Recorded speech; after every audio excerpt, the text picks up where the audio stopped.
Hello everyone, Colorless Kodak here, and today I'm doing not a colorless build, but those would be soon to come. Today I will be doing a deck tech on my Teysa opulent oligarch deck, and hopefully soon a in-depth guide to playing the deck and maybe some hands with some mulligans and um, sort of play testing goldfishing deck, as I have noticed there is a complete lack of Teysa deck techs. Um, so I figured I'd throw my hat in the ring and also do some in-depth detail because I just love this deck so much. I love how it plays, but we're going to get into that right now. We're going to get into the deck. Let me put this off to the side. And I guess before we dive into Teysa herself, let's look. Here's the tokens you'll be generally needing. This is a spirit. More importantly, it is a black and white spirit, which will come up as Teysa does make a white and black spirit on her activation. So you're gonna need one of those. A servo, specifically more of a new card. Of course, there's Marionette Master, but Marionette Apprentice as well. So you could want at least one servo.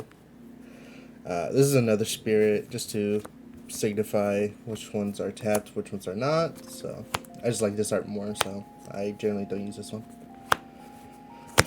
And also you're going to need some white spirits, as there's another card in here, two cards actually, that make white spirits. So you're going to want some white spirits as well. Food. This is just barracks, don't mind that. Food, treasure, and of course your clues, as you're going to be making a lot of clues in this deck. These are from Tellurian Community College. I bought a pack of their tokens, and I've been, as you can see, using quite a lot of them. The clues and the treasure are definitely used, and the food is rarely used, but you still might want to have one. One that I do not have. One token that I do not have is somewhat needed. Not really. It rarely comes up as a map token, but it rarely comes up anyway. So it's up to you. But these are the tokens that I generally use.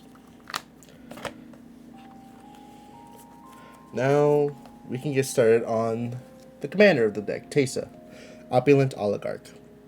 It is a colorless, one colorless and a black and a white for a legendary human advisor. She has Death Touch, which is important to note. Because people don't want to attack into your Death Touchers for their creatures to survive. But she's a 2/3. She says, at the beginning of your end step, investigate for each opponent who lost life this turn. Now, that can mean damage or just general loss of life. As long as each opponent has lost life, her effect will trigger, and you will investigate, which is up to 3 clues at your end step. But she also says, whenever a clue you control is put into a graveyard, from the battlefield, create a 1/1 white and black spirit creature token with flying. This ability only triggers once each turn. So whenever you sacrifice a token to itself, you create a spirit.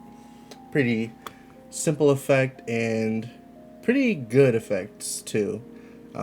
Investigation means you get card draw with those clues, but whenever you use those clues for their purpose, you also get a spirit, so you also get creatures.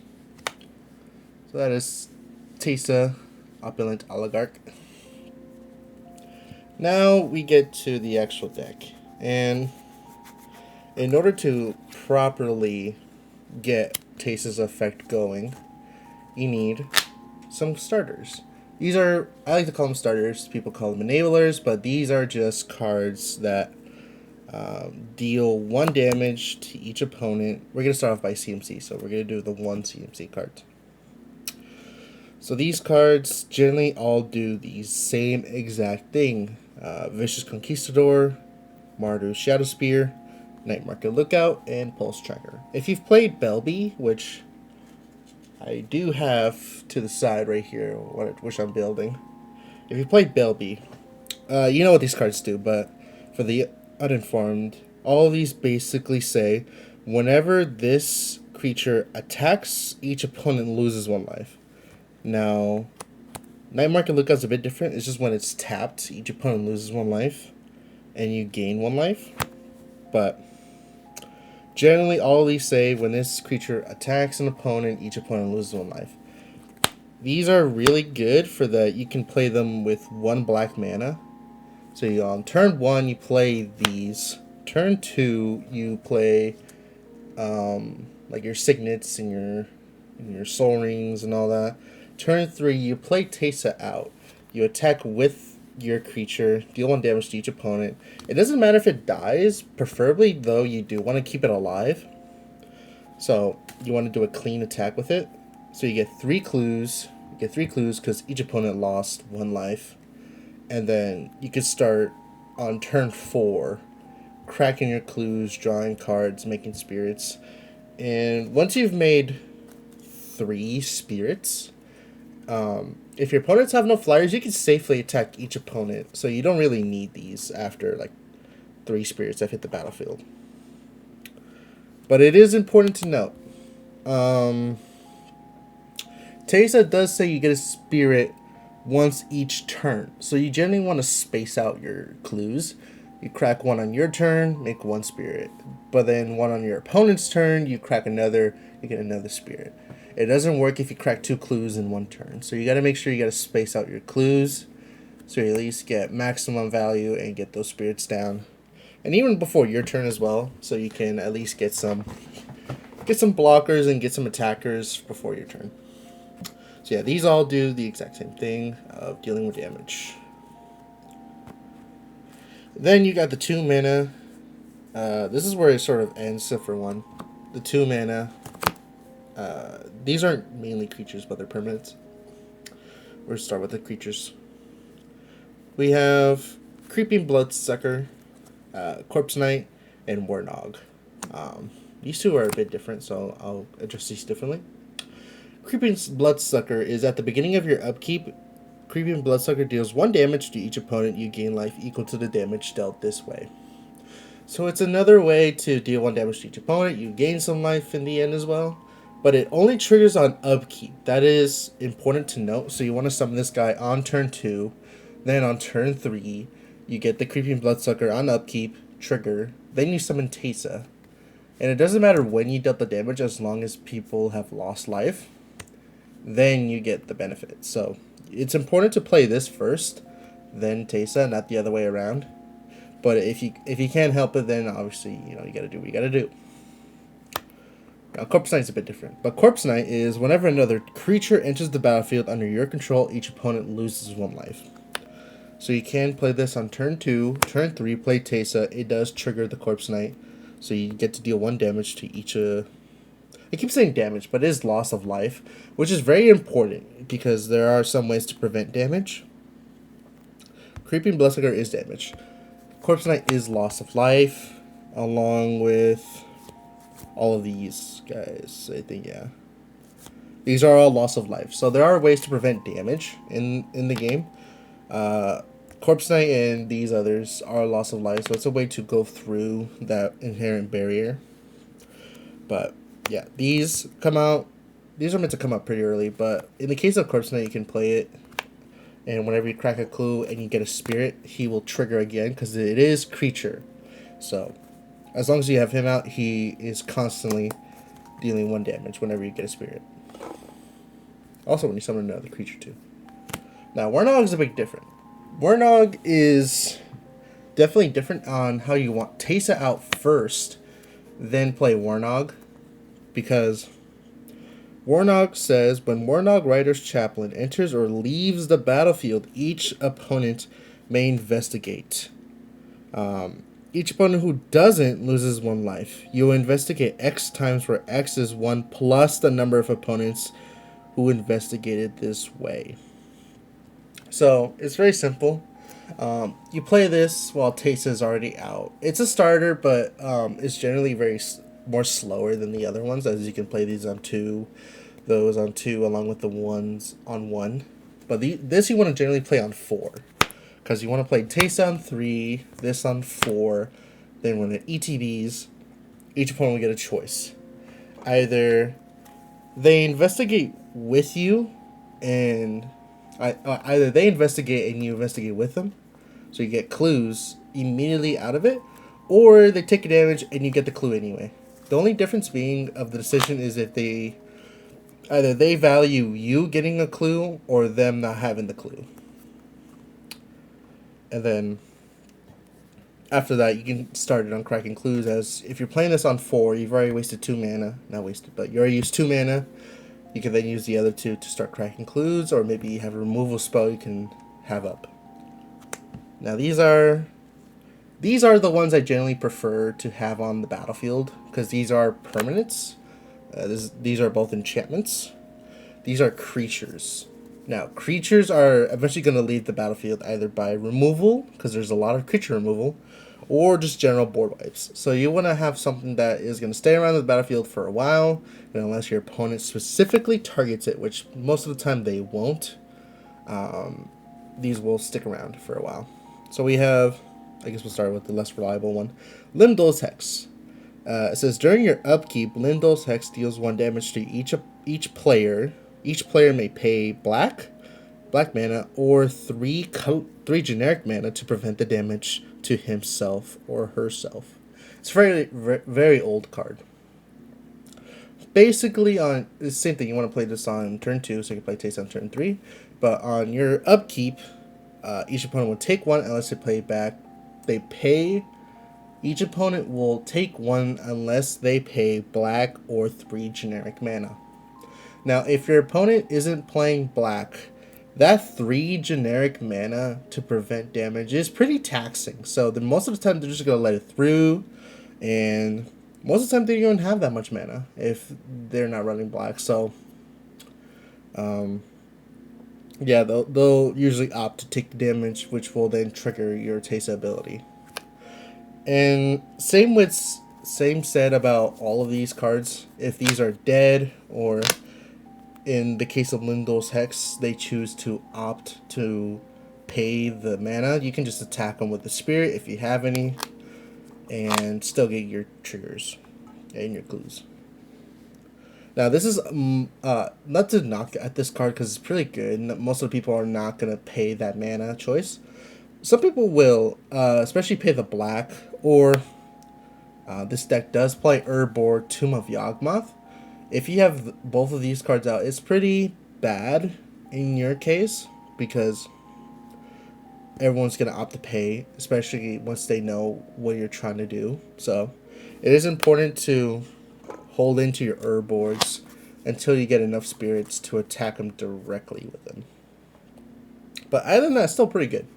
Most of the time you're not going to see both of them together, so just having this here is obviously great.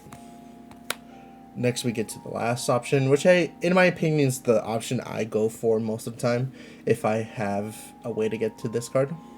Sanctum of Stone Fangs. It is a shrine, which we don't run any more shrines, so it's only going to do 1. But it says at the beginning of your pre-combat main phase, each opponent loses X life, and you gain X life, where X is the number of shrines you control. I forgot to mention the mana cost. These are 2, but Creeping Bloodsucker is a black and a colorless. Corpse Knight is a black and a white. Warnog's black and a white. Limdol's Hex is a black and a colorless. And Sanctum of Stone Fangs is the same thing of black and a colorless. But basically, we only have 1 shrine, so it's only going to deal... Each opponent's going to lose 1 life, you'll gain 1 life, and since it's non-optional damage and loss of life, so it gets through damage prevention effects, Teysa is going to trigger. So I usually head for this card whenever I can, because it's the most reliable. Next we got the last one. This one's a bit of on the expensive side, but it does have the most utility in it. This is Cryptolith Fragment for 3 colorless. It's an artifact. And it says Cryptolith Fragment enters the battlefield tapped. And you can tap it. Add 1 mana of any color to your mana pool. Each player loses 1 life. So that's how we get Teysa to activate. And it's also a mana rock. So it has 2 uses, which are pretty good. It also says, at the beginning of your upkeep, if each player has 10 or less life, transform Cryptolith Fragment.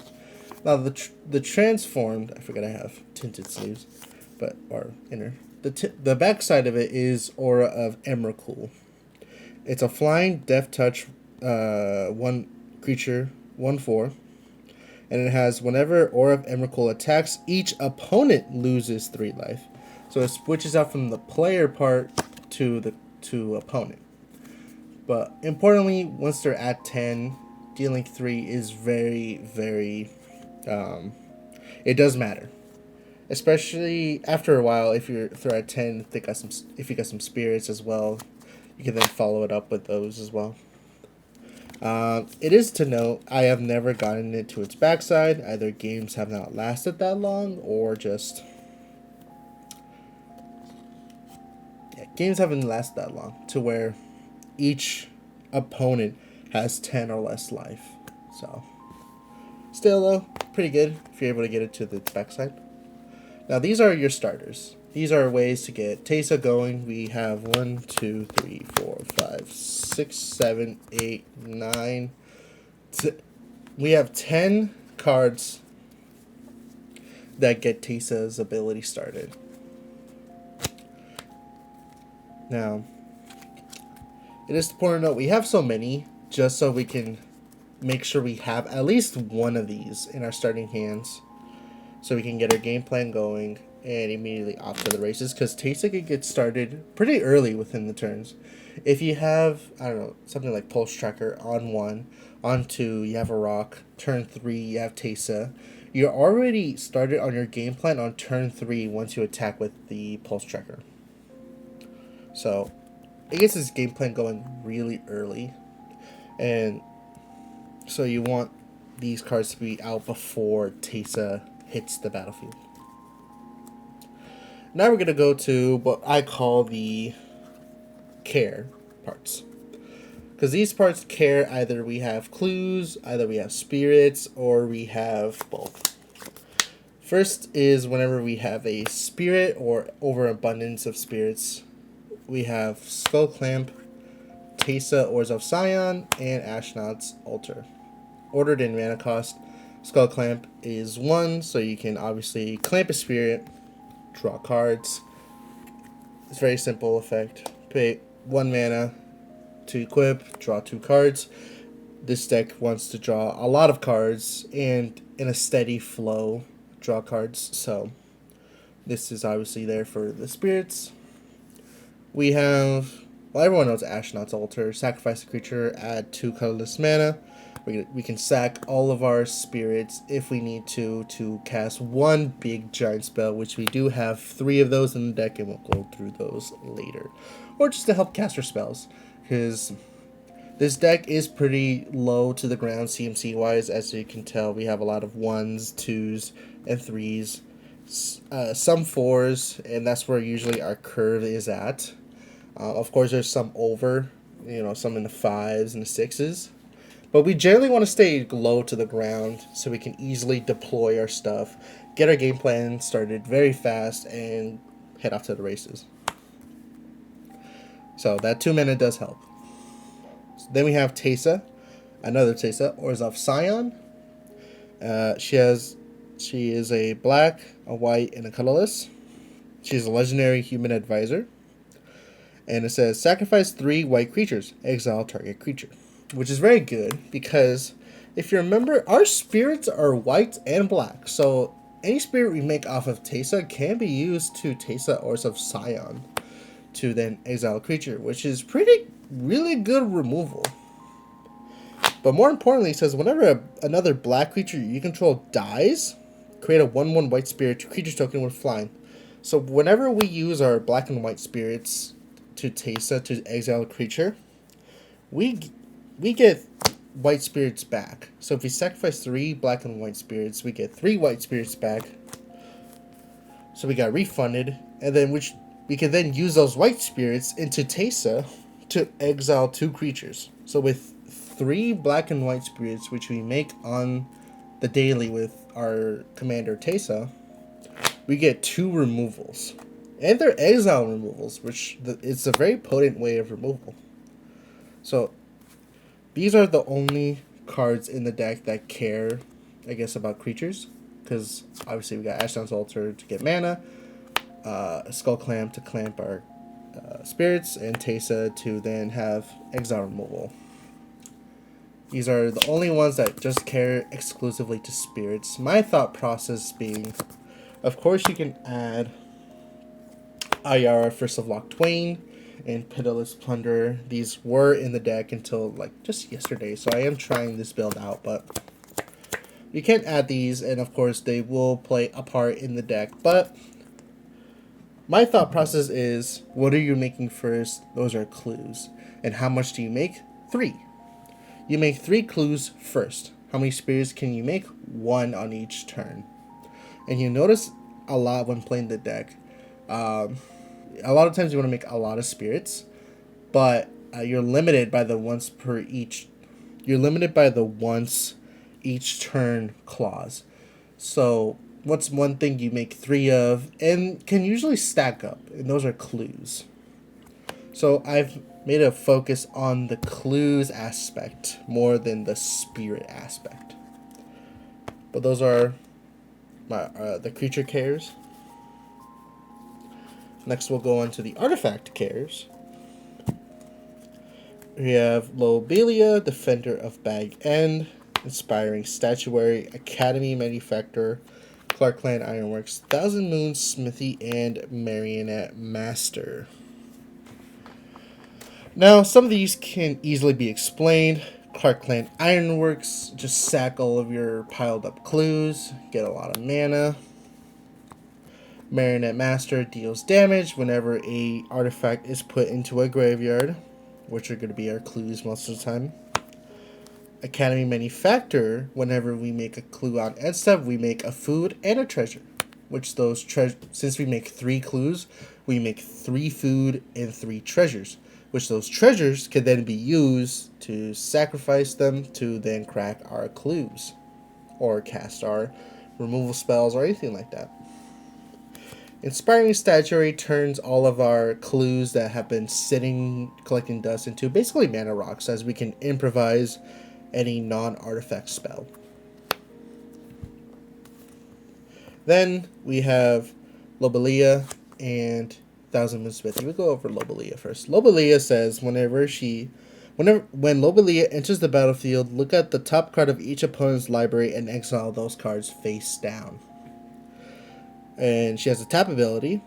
Oh, I forgot to mention, she is 2 colorless in the black. She's a 2/2. But she taps, sacrifice an artifact, choose one of these effects. Until the end of turn, you may play a card exile with Lobelia without paying its mana cost. And the second one is each opponent loses 2 life and you gain 2 life. So let's just say you exiled a Time Twister.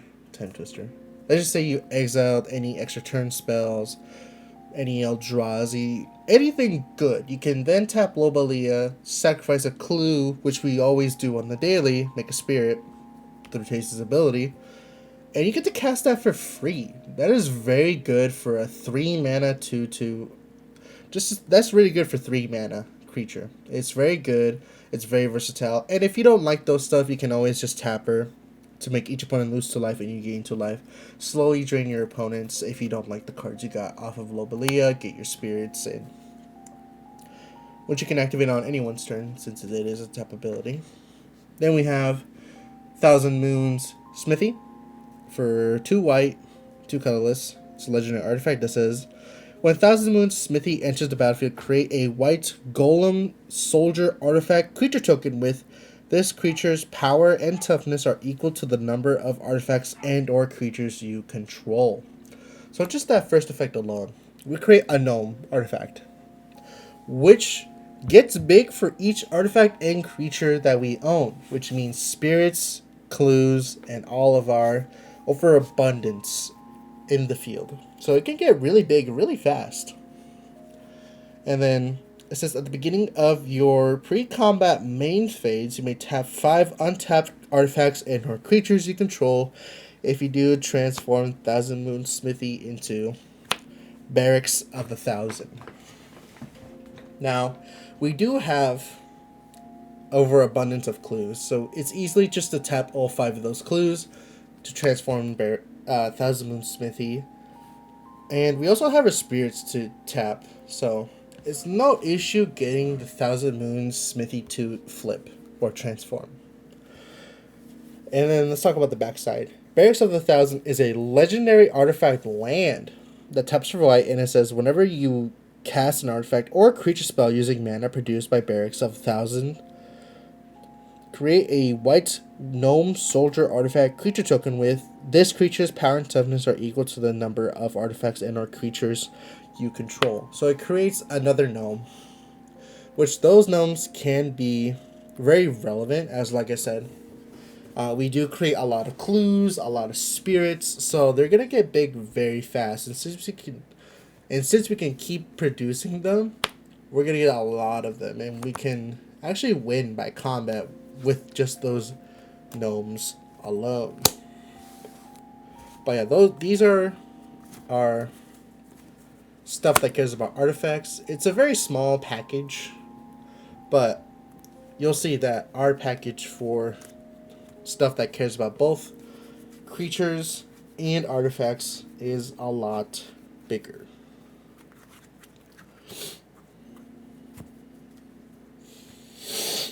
Oh!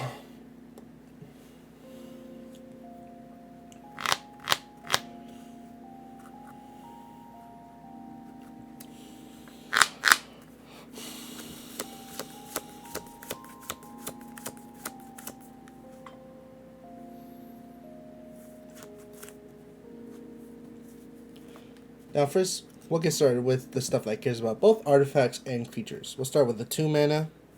Creatures, we have Bartolome del Presidio and a Marionette Apprentice, which is new for Modern Horizons 3. Let's start off with Bartolome. Bartolome says sacrifice another creature or artifact, put a +1/+1 counter on Bartolome. It's basically sacrifice a clue, get a spirit, and get a +1/+1 counter on Bartolome. It's a way to sort of, I guess, transfer your clues into spirits on each of your opponent's turns without really needing to crack the clues and draw the cards, which sometimes you would prefer, but this is a alternative way to get spirits down. It also gets bigger too, so that's important to note. Then we have Marionette Apprentice, new for Modern Horizons 3. For 1 black and 1 colorless, it has Fabricate 1, which doesn't really matter if I'm being honest, because she has a 1/2, and it says whenever another creature or artifact you control is put into a graveyard from the battlefield, each opponent loses 1 life. Now, the reason I say that Fabricate 1 doesn't matter is because in the old Marionette Master, it dealt damage equal to its power. Now, Marionette Apprentice just deals 1 damage, or each opponent loses 1 life whenever an artifact or creature is put into the graveyard, which we do fairly often. But the Fabricate doesn't matter. It doesn't matter if she gets the counter or if you make a servo. Most of the times I just opted for a servo just so I can have maybe a blocker or have another artifact to sacrifice to then, get her ability to trigger. But she is a way to deal damage to each opponent with cracking clues, which we do fairly often, which can be, I guess, a starter, but you do require artifacts to already be on the battlefield, or your clues to already be on the battlefield to sacrifice. Next we got our spells, which are Deadly Dispute and Fanatical Offering. These do essentially the exact same things, being 1 black, 1 colorless instance that as an additional cost to cast these spells, you have to sacrifice an artifact or creature, so it can't be our clues or spirits. And they both have the same effect of drawing 2 cards. The last part is different, where Deadly Dispute says, and create a treasure. A Fanatical Offering creates a map token.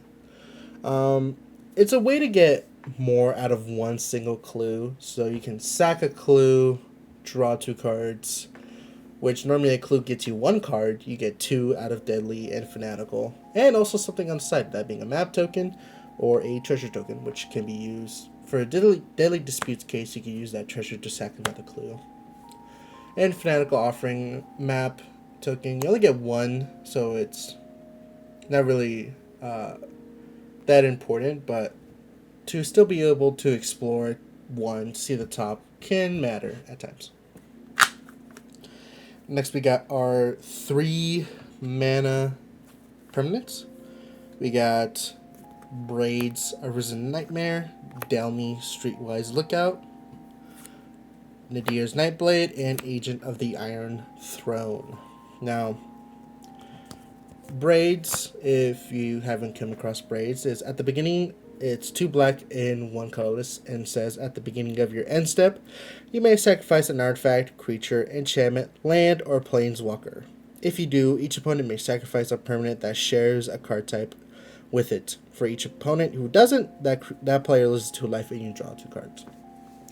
Now, since you're making overabundance of clues and creatures, you can sack either a creature or a clue, and then just have your opponents try to sacrifice the same type. Most of the time, they want to keep their artifacts, especially, so they're going to opt to not sacrifice them, so they'll lose 2 life and you draw some cards. At worst, it's just a way to make a spirit. At best, it's a way to draw 3 cards. So I always liked Braids, and for 3 mana, it's not that bad. And most of the time, you're sacrificing stuff that you're going to sacrifice anyway. Next, we have Delmy, Streetwise Lookout. Delmy is very important, as the top ability is not really that important, but the bottom one is. For 2 generic and a white, a 2/2, she's a human scout.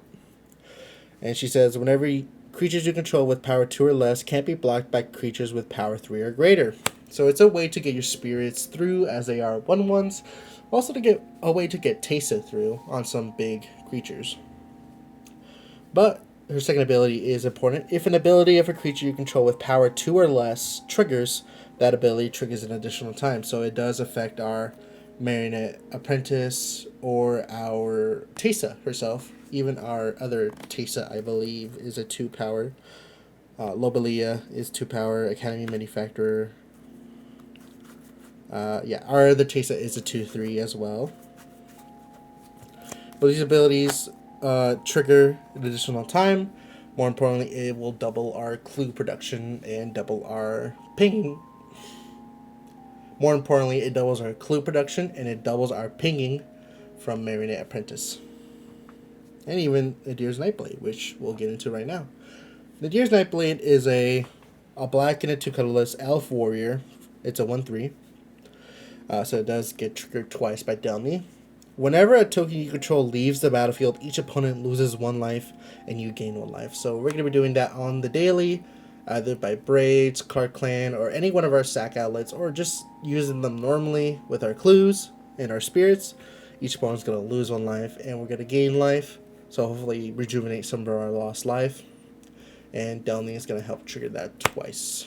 It's a nice way to getting life totals pretty low, so we can easily take them out with either creatures or our game enders, which are, you see one of them right here. Next we have Agent of the Iron Throne, generally the same. It's a black and 2 colorless. It's a legendary enchantment. It's a background that says when commander creatures you control you own have, whenever an artifact or creature you control is put into a graveyard from the battlefield, each opponent loses 1 life. So same thing with like Nadir's Nightblade. Whenever our clues or spirits go into the battlefield, we're going to ping our opponents for 1. And also, since our opponent is 2 or 3, it does trigger twice with Delmy. So it is important to know how much damage we're able to apply just based off of 1 clue going to the battlefield. Next we have our 4 mana permanents. We have Benny Brack's Zoologist. He is pretty expensive, but we can convoke him out by tapping our spirits to help cast him out. which are white. So we can pay for all of his mana cost. And it says at the beginning of your end step, if you created a token this turn, draw a card. So if you create the clues, if you created a spear by cracking a clue, you get a card draw. And it is each turn, so you can just crack a clue on each of your opponent's turns, draw one card off the clue, and draw another from Benny at end step, which is always very nice.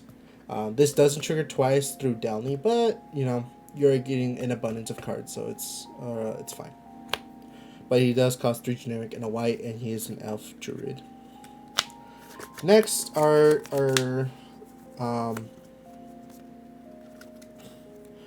next is our last sort of pingers. And it's most important. It's Mirkwood Bats. Mirkwood Bats is a black and 3 generic. It's a bat. And it has flying. It says whenever you create or sacrifice a token, each opponent loses 1 life, which is a 2/3, so it does get doubled by Downey. It is very important to note that it is on creation and sacrifice.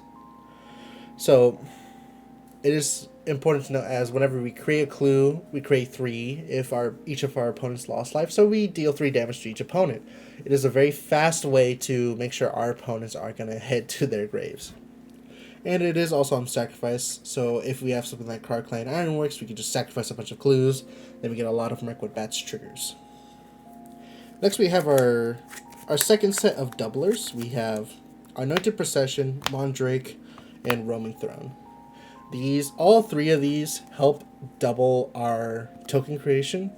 Roaming Throne's more for clues, as we name humans with Roaming Throne. It doubles our clue making with Teysa, but it doesn't double the spirits because it is a once. Roaming Throne makes the trigger. It doubles the triggers, and Teysa specifically says it only triggers once each turn. But there are other notable targets to Roaming Throne. Marionette Apprentice, Delny. If you look back on our other cards, Marionette Master, our other Teysa, even our Mardu Shadow Spear, Night Market Lookout, and our Warnog are all humans. While this does look like a very small pool of humans to pull from, it is very important how powerful they are. Marionette Apprentice deals double damage, which it already gets doubled by Downey, so it's important to have another way to deal double the loss of life. Downey is already very good, so having another Downey trigger from roaming is bonkers. You're gonna have a lot of triggers. Warnog, you're gonna get a lot of clues, which if you have Mirkwood, you're gonna be doing a lot of damage. Night Market and Mardu Shadow Spear are the less important ones, but it is important to take away as much life from your opponents as you can, so it's a lot easier to take them out. But the most important ones are Marionette Master, as obviously you can deal damage to or have an opponent lose life equal to a Marionette Master's power. And if her power is 4 and that trigger gets doubled, making an opponent lose a life is pretty vital, especially since they have 40 life. And that's only off of 1 trigger of a clue, so that's very important to know. And Teysa Oars of Sion is like my favorite of all of these because her trigger whenever a black creature dies gets doubled. So instead of using 3 of our black-white spirits to exile a creature, we get 6 white spirits back, which we can then, of course, use them to exile 2 more creatures. So we're getting more additional exile triggers, which is very good to have. So Roaming Throne is, while it doesn't double your spirits, it's very good to have in the deck no matter what. Then, of course, Anointed Procession and Mondrake do basically the exact same thing of doubling our tokens. This time, it can double our spirit making, as it doesn't double the trigger. All it does is take our spirits we're making and doubles them. Also, it does affect our clues as well, so instead of making 3, it makes 6, and so on if we have both of them. So instead of 6, we make 12. And Mondrake is, I feel like, more the important ones because you can pay 2 Phyrexian and a Colorless to sacrifice 2 artifacts and or creatures. So you can use your clues and spirits to give her an indestructible counter. And it is a sack outlet, albeit a not very effective sack outlet, as you're not getting anything in return, as you're just stacking on the indestructible counters. But it's still a sack outlet either way when you most need it. And then we'll get into the last card that cares about both creatures, both clues and spirits. We have Thalis, Revenant Medium. Very expensive card, but very worth it. For 3 generic and a black and a white, it's a human cleric, which also gets doubled by Roaming Throne. It is important to note. At the beginning of your end step, create X 1/1 white spirit creature tokens with flying, where X is the number of tokens you created this turn. So if you crack a clue, get a spirit, you create 1 token, then Teysa's ability and Thalis' ability goes on the stack. You resolve Teysa's first, creating 3 clues. Then you resolve Thalis, making 4 1/1 white spirits, which are excellent blockers, or if you have your other Teysa, just start exiling. And if you have Roaming Throne, obviously you're going to double on the triggers, so you're going to get 8 spirits. Now that's the end of our stuff that cares about our clues, spirits, and all of that. Which is a pretty big package, as you can see. There's a lot that goes into what we're making off of Teysa alone. Now, we're going to get into some of our finale cards. Cards that end the game.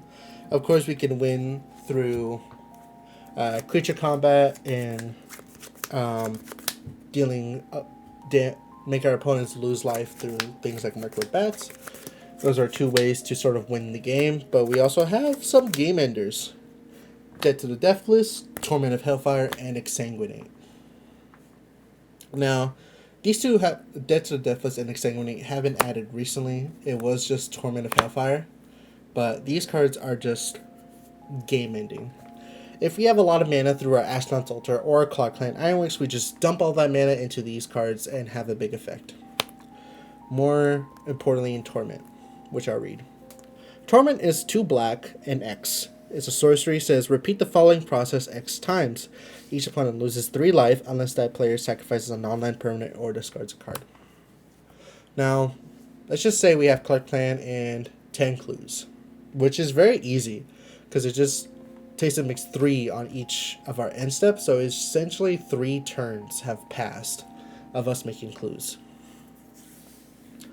Which can happen. It can happen on turn 3, maybe turn 4, then turn 5, and then we summon Card Clan. We then sacrifice all 10 of those clues into Card Clan Ironworks. Card Clan gives us 2 generic mana for each clue, so we get 20 mana back. We can then cast Torment of Hellfire for X equals 20.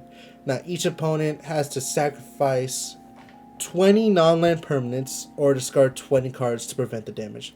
Most of the time they cannot do that, so they're going to lose a lot of life from just 1 activation of Torment of Hellfire. And if we build up our clues, let's just say we have 20 clues, 25, 30 clues, and then obviously we get like 40, 50, 60 mana, it's going to be near impossible to deal with a Torment of Hellfire, and they're just basically dead, because all we need is exactly 15 Torment of Hellfires to go through on the damage, on the loss of life, which is important. Again, loss of life compared to damage. They're gonna die, so it is very important. So it is very good to have it at a very impossible number for our opponents to deal with. Next we have Insanguinate and Deathless. They basically do around exactly the same thing, except Dead to the Deathless is a bit different in that wise. But Exsanguinate is 2 black in X. Dead to the Deathless is 2 black, 2 white in X. They're both sorceries, and they say each opponent loses X life. You gain life equal to life lost this way. again, is loss of life. And exsanguinate, each opponent loses X life. So based on what X is, so if X is 20, each opponent loses 20 life and you gain 60. Very, very notable when some of your stuff does hurt you and or you want to gain a bunch of life back. Maybe some people have been targeting you. But it's also a way to just end the game if it's, again, in a possible number. But Death of the Deathless is, I feel like, the more better exsanguinate, but I have all three of these here just so I can have an option, because there have been games since I only had Torment where Torment was mailed or something happened to Torment and I couldn't cast it. So these two are here as alternative options. Of course I want Torment, but alternatively these are here. But Death to the Deathless says each opponent loses 2 times X life. You gain life equals to life loss this way. So if X is 20, they instead lose 40. So then you gain 40 from each, so that's 120 life. It's a lot easier to kill people with Death to the Deathless than exsanguinate, but obviously it's 2 more extra white mana, and sometimes since you're fairly low to the ground, sometimes 4 mana is hard to justify. So obviously based on the game, whichever one's better. But those are our finishers, either than just pinging our opponent to death and or just killing them with creatures with our Thousand Moon Smithy. Next we have just some generic cards, cards you will see in other builds. We got Blind Obedience, Smothering Tithe, Esper Sentinel, and Lotho Corrupt Sheriff. These are cards that are generally like, I don't know where to categorize them, so I just put them in generic. So of course, Smothering, Esper, Sentinel are just very good cards you want to have in any white deck. Lotho, Corrupt Sheriff. I'm pretty sure this is a card you want to put in any Orzhov deck, as if your opponents cast 2 spells, you get treasure out of it. And Blind Obedience, just to slow down your opponents, but also kind of works as a starter because it does have Extort, so you can extort a spell and have Teysa activate. And also a way to gain life. Very easy to explain those. Next, we have removal. And in Teysa, I have made it a mission, I don't know, to add in as much removal as I can, as in the pods I feel like I have been needing a lot more removal. So this is probably going to be a lot more removal than the normal list. But here we are. We have Path to Exile and Swords to Plowshares, which are the normal sort of white removal spells. We have Rite of Oblivion, which is more specific to this deck. I'll get into that. Get Lost. Anguish Unmaking. Excise the Imperfect. Generous Gift. And Deadly Rollick. So in total we have 8 removal. And I'll get into it. Deadly Rollick is just a generic exile removal. If we have our commander out, it's free. A Generous Gift is white removal that you generally want to run. Destroys any permanent. Excise the Imperfect is, I like to call, another Generous Gift. Instead of destroying, though, it is exile, but you do get rid of the being able to hit any permanent. Excise the Imperfect is a non-land permanent. But yeah, I like to call Excise basically another Generous Gift. But it's an exile, so obviously you might want to get rid of a permanent like a land, but with Excise you get to exile them. So I feel like exile is a lot more better than destroy, but you need obviously different situations for different cards. Anguish Unmaking, obviously exile target non-land permanent. Again, we want to make sure we hit our opponent's permanents, especially if it's like a walker or enchantment or a artifact. Get Lost destroys target creature, enchantment, or planeswalker, so it's very versatile. And it does give your opponent 2 map tokens, but unless their strategy is built around exploring, the map tokens generally don't matter. And we're mainly aiming to get rid of whatever card that they have, and it's very versatile too. Then we have Rite of Oblivion. Rite of Oblivion is very abnormal, I guess, but it's an additional cost to cast a spell. Sacrifice a non-land permanent, which can be our clues and or spirits that we're making a lot of through Teysa. And it's another exile effect. Exile target non-land permanent. So you can see we're definitely exiling a lot of our opponent's permanents, as is a very potent way to permanently get rid of them. And it also has flashback too. So whenever you need another removal, you just flash it back, sacrifice another clue, get a spirit. So you're generally getting spirit and a removal spell with Rite of Oblivion. And of course, no need to mention swords and path to exile.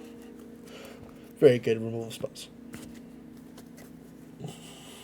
Next we get our board wipes.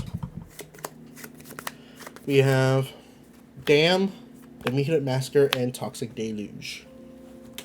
The Mihut Massacre and Toxic Deluge are generally the same thing, doing minus counters on our opponent's things, which I think are the best way to have a form of removal.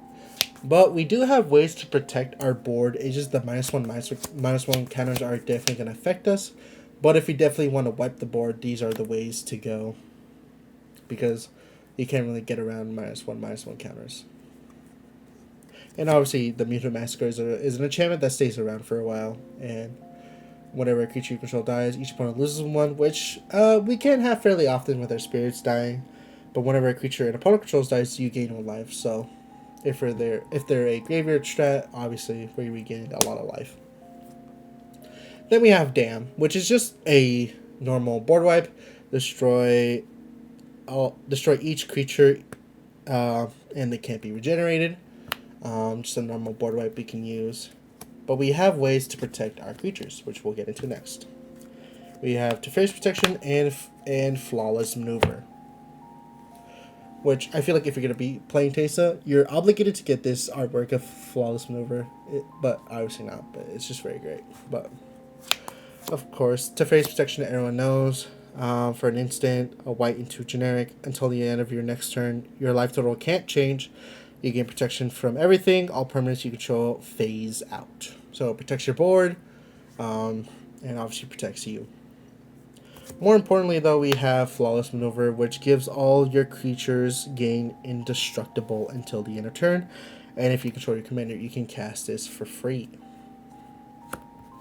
So one of the main things I like to do is cast Damn. It is a sorcery, so you have to cast it first for overload cost, and holding priority, cast Flawless Maneuver. So you give your stuff indestructible first, and then the entire board is wiped. If you have the gnome artifact creature tokens, then you're more than obligated to just kill everyone, because they're going to be really big.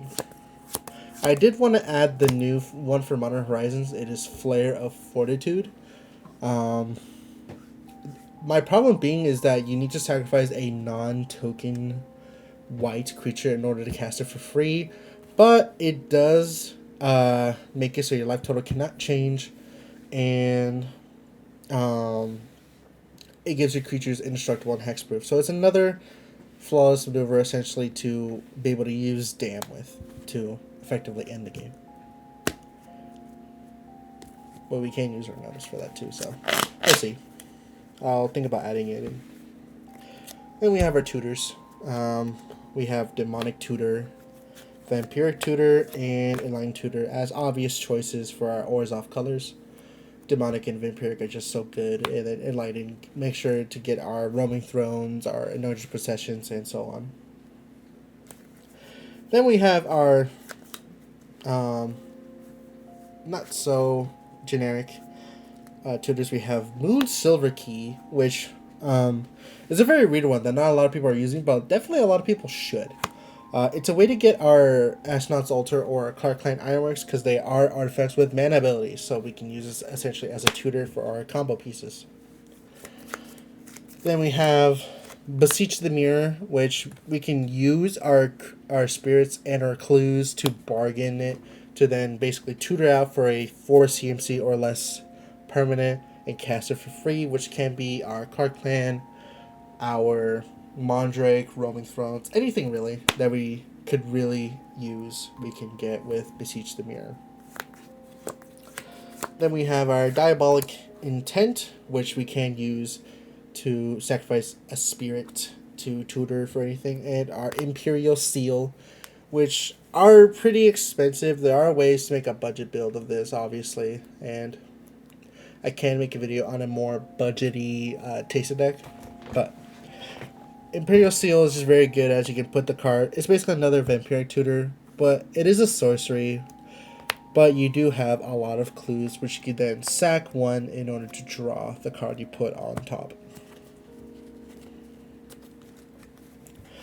Then we have our mana ramp cards.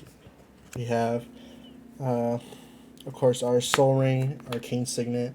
But we also have our Felwar Stone, Talisman, and Orzhov Signet. The thing about these cards is generally you want to focus on getting Teysa out and her starters out first. So these generally get a backline until around turn 4 or 5. So it is weird to say that our 2 mana rocks are casted on like 4, but it is important to get Teysa out first and get her ability going. But other than that, these are great. Like Soul Ring is basically tap, sacrifice a clue. Same thing, I guess, with Orzhov Signet. You tap one land, crack a clue, and Arcane or Talisman and Felwar just help cast your spells and or crack clues. Then we're getting to the final part. We're getting to our lands. Here we have our non-basic lands. Of course, we have Reliquary Tower, no maximum hand size. Obviously, we're going to be drawing a lot of cards. Then we have Command Tower, obviously to get both our colors. Phyrexian Tower, we can sacrifice our spirits to get 2 black mana, which we can then use to sacrifice a clue. And if it's the first time we did it, we get a spirit back. So we're basically using our spirits to draw cards. It's basically tap, draw card, in a way. And then, of course, we sacrifice a clue. We also get our triggers through our pingers.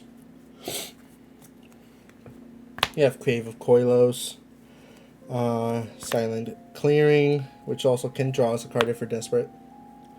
Isolated Chapel, Shattered Sanctum, Fetid Heath, Filterland, Bajuka Bog as a way to go against Graveyard Strats. Then we also have our Legendary Lands, our Aganjo, Seat of the Empire, and Takanuma, Abandoned Mire. I haven't really used the channels of these lately. So I've been mainly using them as lands, so you can switch them out for more basics. But we also have, importantly, our Godless Shrine and our Shadowy Backstreet. I definitely do think Shadowy is great of a land to be able to search it through one of our through any one of our lands and then get on the battlefield tapped. Of course tapped, which is bad, but, well, I should say bad, but not great. But Surveil is very good, so we can see at the top.